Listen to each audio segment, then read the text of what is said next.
Well, it's always tricky. This year, the one thing we wanted to focus on, we wanted to get some strong wingers. Big, strong guys. If you look through our lineup, we are a little on the smaller side, both in Rockford and in Chicago.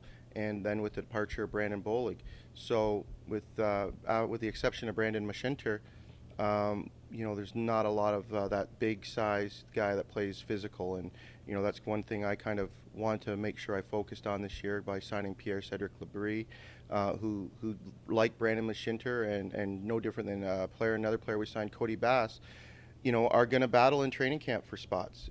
That's what training camp's all about. You don't make your roster in June, July, August. You make your roster after training camp, and we have a lot of good young players here in Rockford that are going to training camp vying for jobs.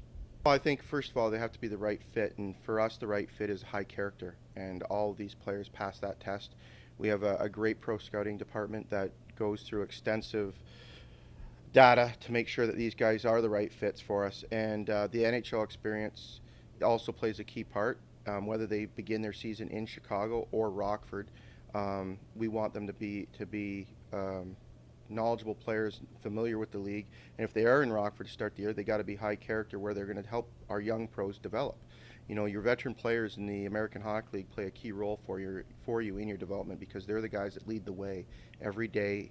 Whether it be practice or a game, they show the young kids how to get it done on a daily basis and what it takes to be a good pro. So the guys like Bass and Labrie and Comiskey, whether they begin the season in Chicago or here, we're confident in their abilities and in the kind of character that they have. Comiskey is a two-way deal, right? Yes. What does he bring to the table as someone who's, I think, 5 years in the NHL and then goes to Sweden for a few?